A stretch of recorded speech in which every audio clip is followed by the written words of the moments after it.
The Curia of Pompey at the Theater of Pompey falls silent. It is March 15th, 44 BC. Julius Caesar walks in, dictator perpetuo, holder of unprecedented power. He is surrounded by senators whose hands he has clasped, whose loyalties he believed secure. And then he begins to die. Not in battle, not in exile, but here, stabbed by men he called friends. 23 times the blades fall. His body slumps at the base of Pompey's statue. Blood pools on marble. Rome faces a question it cannot answer. What happens when those we trust most become the instruments of our destruction?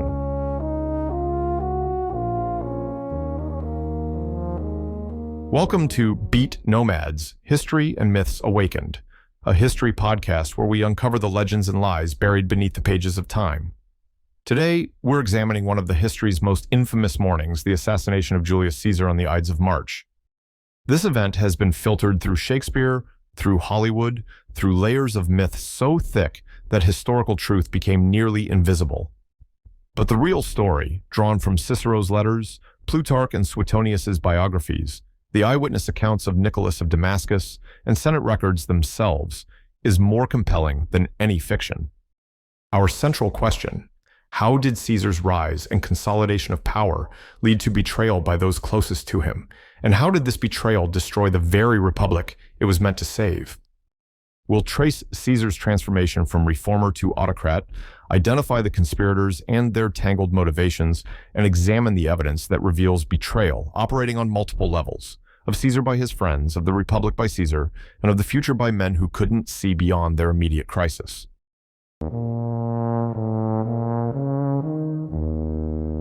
This chapter answers the question how the precipice looked. Rome, early 44 BC. In the 5 years since crossing the Rubicon in January 49 BC, Caesar amassed unrivaled authority, though he spent much of 49-45 BC on campaign rather than in Rome.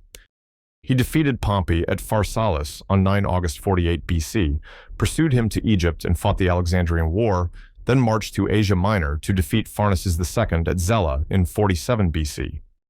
He returned to Rome before departing again to crush Pompeian forces at Thapsus in 46 BC and at Munda on 17th March 45 BC, after which he stood as Rome's unchallenged master. By early 44 BC, the Senate had named him Dictator Perpetuo, and he wielded supreme power in the city, not as a temporary magistrate, but as the living embodiment of military authority. Suetonius records that Caesar received unprecedented honors, statues in temples, coins bearing his living face, the first for any Roman, and his image in religious processions. The month of his birth, Quintilis, was renamed Julius in his honor. These were symbols reserved for gods. But these honors mask a deeper crisis. The republic is dying. Its institutions remain, but their substance has hollowed out. Let's repeat once again. Between late January and mid-February 44 BC, the Senate did something unprecedented. They granted Caesar Dictator Perpetuo, dictator for life, no sunset clause, no end date. According to coins minted in 44 BC bearing the inscription Caesar Dic Perpetuo, this was official, permanent, eternal. To understand the shock this created, you must grasp what a lifetime dictatorship meant to men raised in republican tradition. Even Sulla, a generation earlier, had justified his dictatorship as temporary, a crisis measure. Caesar broke that covenant. He did not step down. He declared himself eternal. According to Senate records and Cicero's letters, the justification was reform. Dictator perpetuo re publicae constituendae causa. Dictator forever for the purpose of reforming the republic. But Cicero's private correspondence reveals his skepticism. In his letters, he expresses concern essentially asking, what happens to the republic when the magistrate is accountable to no one? Then came acts that shattered the veneer of legitimacy.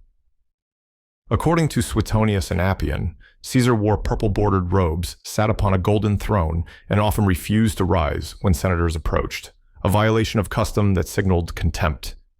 Most provocatively, at the Lupercalia festival on February 15, Mark Antony attempted to place a crown upon Caesar's head.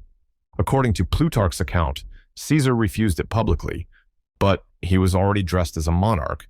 The refusal of the crown meant nothing if Caesar wore royal dress and sat upon a throne. Then, according to Cicero's letters and Senate records, when two tribunes, Gaius Epidius Marulus and Lucius Cassitius Flavus, tried to remove decorations from Caesar's statues, Caesar had them deposed and stripped of office. Tribunes were sacred figures, protected by law. Caesar's action violated the very principle his civil war claimed to defend. By March 44 BC, Rome's elite existed in controlled panic. According to Appian and Nicholas of Damascus, the Senate was deeply divided. Some benefited from Caesar's reforms and remained loyal. Others, from aristocratic families that had dominated republican politics, saw their power evaporating. Cicero's letters from this period reveal a man watching everything collapse. He writes of senators meeting secretly, of whispered discussions about what could be done. The conclusion, according to contemporary accounts, was crystallizing. Caesar will not voluntarily surrender power. The Republic cannot survive his existence. According to the accounts preserved by Appian and Nicholas of Damascus, a conspiracy was taking shape, not spontaneously, but organized, led by men who had once benefited from Caesar's patronage.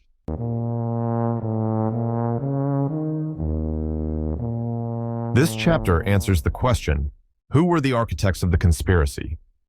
Not all conspirators are equal. According to Plutarch, Suetonius, and Appian, the true architect is Gaius Cassius Longinus. He is not famous as a military commander. His record is respectable but unremarkable. Yet Cassius is the organizer, the man who conceives the plot and brings disparate resentments into unified action. Cassius had fought on Pompey's side during the Civil War. When Caesar won, Cassius expected execution or exile. Instead, Caesar pardoned him and gave him administrative position. But Cassius remained embittered. According to Appian, Cassius believed himself Caesar's inferior in ability and fortune. And, as ancient sources note, a man can forgive an enemy more easily than an enemy can forgive a benefactor, because the benefactor's gift is a constant reminder of dependence. Cassius's gratitude festered into resentment. In the winter of 44 BC, Cassius begins organizing. He meets senators in private homes, in temple courtyards, and crucially, he identifies one man whose participation would transform a murder into something claiming legitimacy: Marcus Junius Brutus. According to Plutarch and Nicholas of Damascus, Brutus descends from the legendary Lucius Junius Brutus, credited with driving out Rome's kings and establishing the Republic. The name Brutus is synonymous with republican liberty. It carries historical weight. Brutus is known for his republican philosophy, his stoic virtue, and his respect among senators. Most importantly, he has a complicated relationship with Caesar. Caesar has shown him exceptional favor, advancing his career and even appointing him urban praetor. This debt of loyalty is precisely why Cassius needs him. According to Plutarch, Cassius approaches Brutus indirectly. He does not propose murder directly. He plants seeds of doubt. He reminds Brutus of his ancestor, of the Republic's death, of the obligations borne by men of republican virtue. Gradually, Cassius creates an emotional framework in which killing Caesar appears as duty, not betrayal. Plutarch records that anonymous letters reach Brutus, written in disguised handwriting. "Brutus, thou art asleep. Thou art not Brutus." The implication is devastating. Brutus is failing his own legacy. The letters do not argue that Caesar deserves death. They argue that Brutus deserves to live as a man of principle or to live in shame. According to Plutarch, these messages profoundly affect Brutus. His wife, Portia, notices his distraction. When she demands to know what troubles him, Brutus eventually confesses the conspiracy. Portia's anxiety becomes so acute that she faints from strain. Once Brutus agrees to participate, the conspiracy gains legitimacy. According to Appian and Nicholas of Damascus, Cassius and Brutus actively recruit. They approach men with personal grievances, men who have lost influence, men who believe in republican governance, and even some of Caesar's former allies, like Decimus Junius Brutus Albinus. A general Caesar had a beneficiary in Caesar's will. By late winter 44 BC, according to historical accounts, the conspiracy includes roughly 60 to perhaps as many as 80 senators, significant but only a fraction of the Senate. According to Nicholas of Damascus, Cassius oversees coordination. Brutus serves as the public face, the man whose participation gives the conspiracy moral cover. and Decimus Brutus may have maintained armed men positioned near the Senate House, ready to provide protection or assistance if needed. Yet, the conspirators are not united by a single motivation. According to Appian's accounts, some are genuinely motivated by Republican conviction and fear for the state. Others are motivated by personal ambition and wounded pride. Still, others fear what Caesar might do once he consolidates absolute power. Cicero, aware of the conspiracy but not formally a member, writes that some conspirators are driven by genuine concern for the state, while others are driven by private resentment dressed in the language of patriotism. With Cassius as architect, Brutus as figurehead, and approximately 60 senators as participants, the conspiracy reaches critical mass. It is no longer whispered fantasy. It is operational. It requires only a date, a location, and certainty that Caesar will show up to meet his fate. But first, there is another betrayal, one that precedes the assassination itself, a betrayal of Caesar by his own arrogance.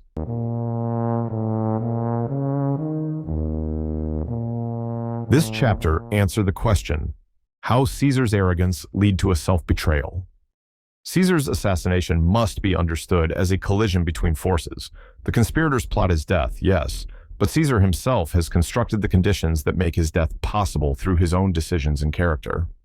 Caesar had the power to refuse the position of dictator for life. According to Suetonius and Appian, he did not. Why?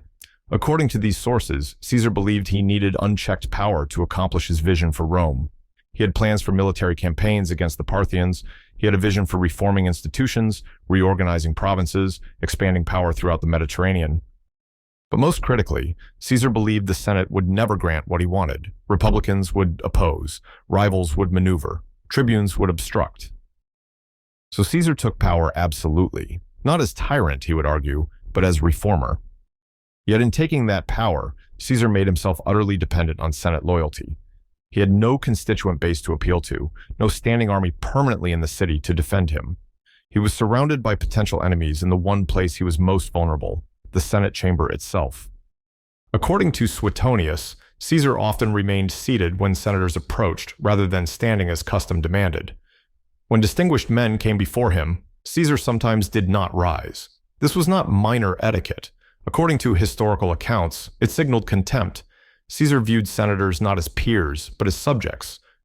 Most tellingly, according to multiple sources, Caesar wore purple insignia of offices and the regalia of a general and magistrate, even off-duty. He dressed like a king, even while denying being one. Here is where Caesar's self-betrayal becomes starkest. According to Plutarch, Suetonius, and Nicholas of Damascus, Caesar was aware, at least abstractly, that he faced danger. A soothsayer warned him to beware the Ides of March. His wife, Calpurnia, had nightmares about his death and begged him not to attend the Senate on the day of assassination. Yet Caesar dismissed the warnings. More remarkably, according to Suetonius, Caesar had dismissed his armed bodyguard. He dismissed them, saying he did not need protection, that he trusted in the Senate and his peers. Why? Suetonius speculates Caesar might have been weary of life or believed in his own invulnerability. But there is another possibility. Caesar had become alienated from his own mortality. He had conquered nations, defeated seemingly undefeatable rivals, risen from poverty to supreme power. Perhaps he believed himself immune to consequences. This is the self-betrayal. Caesar's arrogance, his belief in his own invulnerability, his dismissal of warnings, all contributed directly to making assassination possible. But there is a deeper betrayal, Caesar's betrayal of the Republic itself. When Caesar crossed the Rubicon in 49 BC, he justified his action by claiming to defend tribunes and people's rights against an oppressive oligarchy. According to contemporary sources, Caesar's propaganda was effective. He presented himself as a champion of Republican liberty. Yet, by 44 BC, Caesar has become precisely what he claimed to oppose. He has dismissed tribunes from office. He has concentrated all power in his hands. He has made himself judge of his own conduct, source of all law and authority. According to Cicero's letters, the republic that Caesar claimed to defend is now dead. Forms remain. The Senate still meets, elections are held, laws are passed. But substance is gone. Power flows from Caesar alone. Worse, Caesar is planning new wars. He is preparing to lead an army against Parthia. This means absence from Rome for years, The Senate will manage domestic affairs, but ultimate authority remains with Caesar. The Republic is managed by proxy, ruled by a man who might be thousands of miles away. So we now have two levels of betrayal. First, conspirators plot Caesar's death out of Republican conviction and personal grievance, but second, Caesar has betrayed the Republic and set conditions for his own destruction through arrogance, refusal to see danger, and absolute consolidation of power. The assassination is not simply a plot against Caesar. It is a collision between Caesar's belief in his own invulnerability and conspirators' belief that the Republic cannot survive his existence.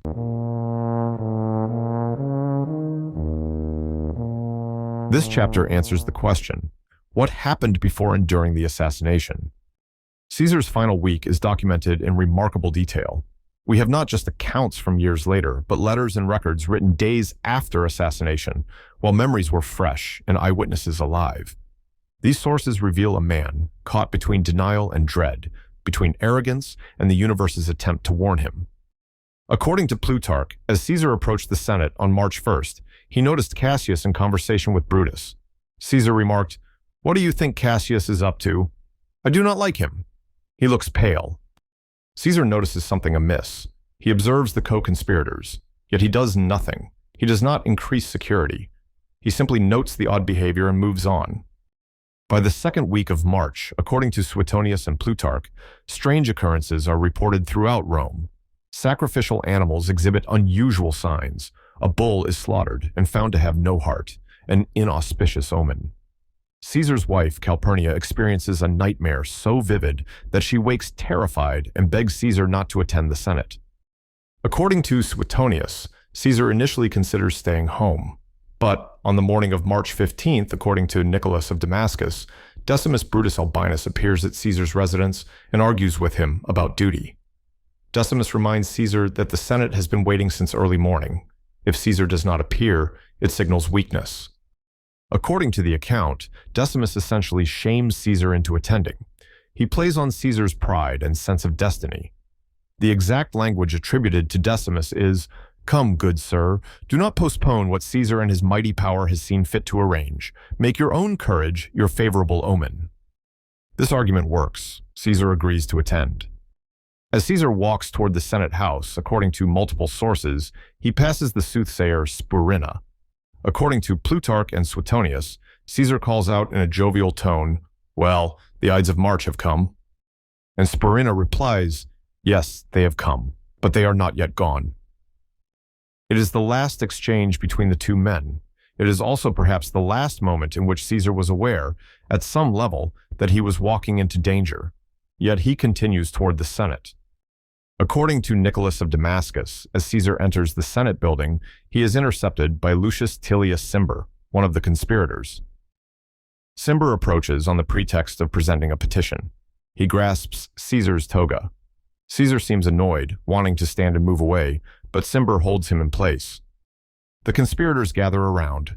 They close in, pretending to present petitions and advice, but their hands are moving beneath their togas, reaching for daggers. Caesar is now surrounded. He is isolated. He is cut off from escape. According to Appian, Caesar keeps turning from one conspirator to another, as if only then realizing what is happening. He is turning like a wild beast, according to one account, looking for escape, for a defender, for a way out. But there is no escape. The first blow comes from Publius Servilius Casca. He strikes Caesar in the neck, shocking, violent, undeniable. According to Plutarch, Caesar cries out, "O vile traitor Casca, what doest thou?" But other sources differ on Caesar's response. When Caesar sees Brutus with a dagger drawn, according to ancient sources, he may have uttered in Greek, "Kai su teknion." And you, my child. This phrase, "et tu, brute," has echoed through history for nearly 2,000 years, immortalized by Shakespeare. But here we must address historical truth. The exact words Caesar spoke at death are disputed among sources. According to Suetonius, one account states, Caesar died uttering not a word.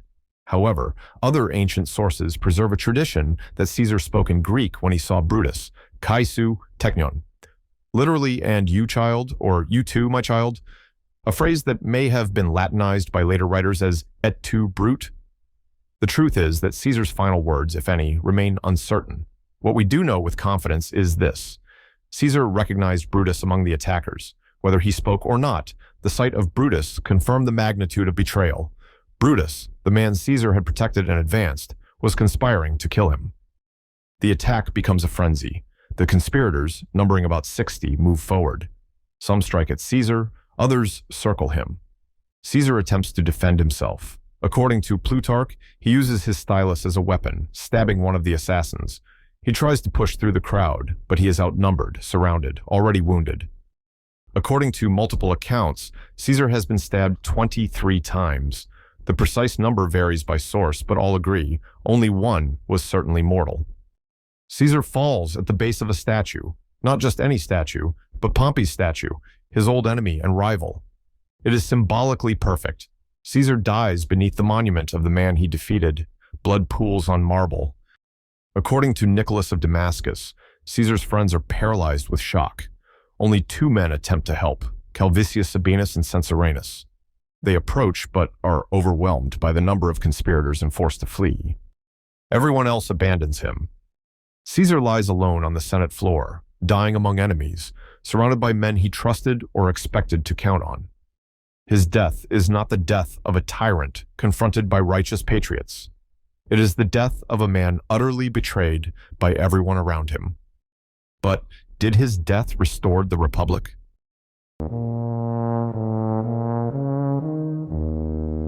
This chapter answers the question, what were the aftermath and consequences of Caesar's death? The assassination does not unfold as the conspirators expected. Instead of relief or celebration, Rome falls into chaos and confusion. According to Nicholas of Damascus, Mark Antony, deliberately kept outside the Senate chamber by conspirators, realizes what has happened and fled the area. Caesar's supporters gather uncertainly. The plebs of Rome are shocked. They do not celebrate. According to contemporary accounts, there is anger. According to Appian and other sources, popular sentiment turns against the assassins almost immediately. The plebs gather, their mood ominous. Many speak of Caesar's generosity, his land distributions, his entertainment, and games. According to Cicero's later reflections, the assassination was supposed to save the Republic, but instead unleashes forces that will destroy it. According to Appian and historical sources, in the years following Caesar's assassination, Rome descends into civil war. Octavian, Caesar's great-nephew and heir, named in Caesar's will, fights against Mark Antony, then allies with him against Brutus and Cassius. The conspirators flee Rome. In 42 BC, at the Battle of Philippi, Octavian and Mark Antony's forces defeat Brutus and Cassius. Both conspirators commit suicide rather than face capture. Cicero, great defender of the Republic and intellectual ally of the conspiracy, is hunted down and killed. His head and hands are displayed publicly as a warning. By 31 BC, following the Battle of Actium, Octavian consolidates predominant power. He claims to be restoring the Republic, but he rules as an autocrat. By 27 BC, Octavian receives the title Augustus from the Senate and officially establishes himself as supreme authority. Institutions continue to exist, but subordinate to his authority. What Augustus creates is a masked autocracy, an empire ruled by a man claiming to be merely first among equals, but who is in fact supreme authority. The conspiracy against Caesar, meant to save the Republic, has completed the process of destroying it. The conspirators thought that removing Caesar would restore the old Republican system. But Caesar was only a symptom. The system itself had been corrupted, divided, and undermined by a century of civil wars and political dysfunction. Caesar did not destroy the Republic single-handedly. He was the disease made visible. Many people believe Caesar's assassination was driven primarily by Brutus's moral conflict, that Brutus is a noble idealist, manipulated into betraying his friend for the Republic's good. Shakespeare immortalized this image. But historical evidence paints a more complex picture. According to Plutarch and Appian, Brutus is manipulated by Cassius, yes, but this manipulation works because Brutus has his own grievances against Caesar. Brutus's family has lost power and influence. Brutus himself resents his subordinate position despite Caesar's favor. According to Appian's psychological analysis, Brutus is a man trapped between two identities, as Caesar's protege and as descendant of the man who founded the Republic. He is not purely a man of principle acting against personal interest. He is a man of wounded pride and conflicted loyalties, manipulated into seeing murder as duty. This is not to demonize Brutus. It is simply to be honest about evidence. The conspiracy is about genuine Republican conviction mixed with personal resentment, ideological principle mixed with political calculation, duty mixed with betrayal.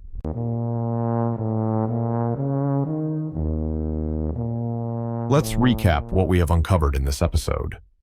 Julius Caesar was assassinated on the Ides of March, 44 BC, by approximately 60 senators, including his close friend Marcus Junius Brutus. The assassination was orchestrated primarily by Gaius Cassius Longinus, whose personal animosity towards Caesar combined with genuine Republican conviction. Caesar's own arrogance, dismissal of warnings, refusal to take security precautions, adoption of kingly regalia created conditions making assassination possible.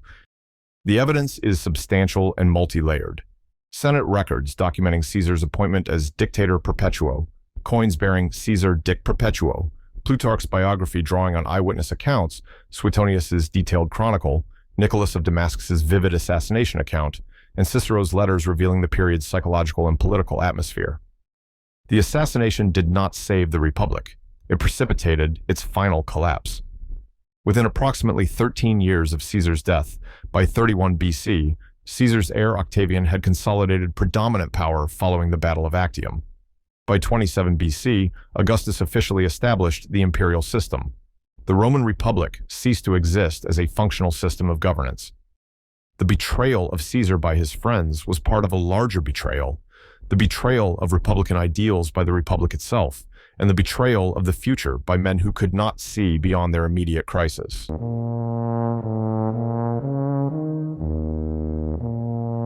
Thank you for joining us for this investigation into one of the history's most pivotal mornings.